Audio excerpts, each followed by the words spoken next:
As we're on air, the desperate evacuation is ongoing for hundreds of thousands of people inside the city of Goma, which has been besieged for days with fighting between the Congolese forces, supported by peacekeepers, including the UN peacekeeping mission, against an advancing rebel group called M23, backed by neighbouring Rwanda. The foreign minister in the DRC has described the great risk, she said, of the city being taken soon in what she called an onslaught by the Rwandan-backed rebels. There's been a mass jailbreak taking place in the past few hours, 3,000 inmates released. You're seeing pictures from the Palace of Justice, which was looted as well. These are eyewitness images on a camera phone. I want to talk to somebody who's been living there up until very recently, literally in the last 24 hours has fled. Let's talk to the Anglican Bishop of Goma, Martin Gordon. Martin, it's great to talk to you this evening. First of all, just tell me about the last 24 hours for you. What it was like, what made you decide to flee? Thank you. We actually fled on Saturday, so it's been 48 hours. We followed advice given by the British government, but also local advice. So I was encouraged by many of the clergy in Goma and others to leave.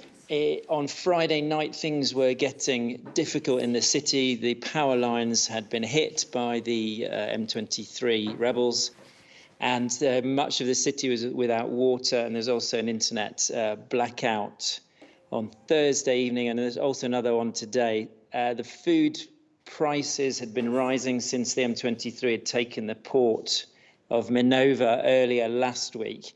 So all was pointing towards a growing humanitarian crisis. And so we, at that point, felt it, whilst we could, and whilst it was safe, and before the M23 did fully take control of the city, we thought it best to leave. Tell me two things, Martin. What was it like? You're with your family. Where are you now? Are you safe? And what was it like as you tried to leave the city? What was the scene around you like? So we left before the M23 took the city. So we left in relative peace. I think the advice is always, if they were to take the city, then to lie low rather than to try and flee at that point. So, I mean, the greatest challenge we had crossing the border was actually getting our car papers in order this time round. But as we left, what we saw was many of our expatriate colleagues, particularly those with children. On Saturday, that was the day that they chose to flee. So we fled in relative peace, but then as things transpired yesterday on Sunday, things got much more panicky. So yesterday, Sunday, was the day that the Rwandan army crossed over into Goma, over the eastern border, with many of the M23 rebels as well.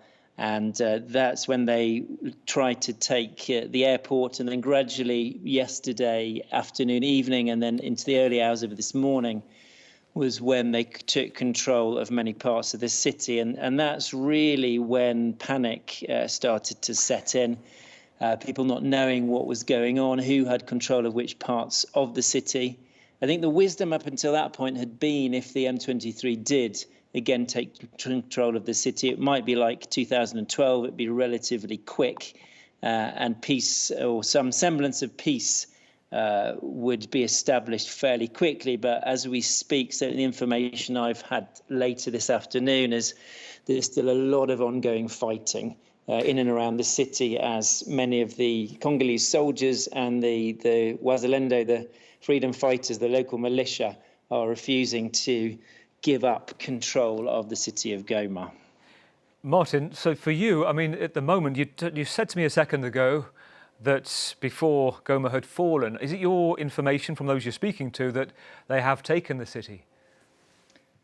Information is patchy, but they seem to, they've headed down from the north. They took one of the local areas near Nyiragongo, the territory. They went into the administrator's office and set up shop in that office. I would say they, from what I know, are in control of perhaps the majority of the city, but certainly the Rwandan information would be, the information coming out of Rwanda is that they have taken control of the city. The Congolese government have, I think, yet to concede the city, which is why it's still very precarious for anyone who is living there. Everyone has been advised to stay at home, to not go out. There has been, I mean, as mentioned earlier, there's been a prison break, there's been widespread looting as well. Some humanitarian supplies at the airport and our main market in Birere has been looted. So there's some chaos on the streets. There's a lot of confusion on the streets, and not helped by the current internet blackout. Martin, great to talk to you. We're going to try to talk to you through the week and try and establish a connection with you. I know your life is up in the air, the rest of your families and hundreds of thousands of people who live in Goma right now. Thank you so much for talking to us here on France 24. Let's take you from Goma.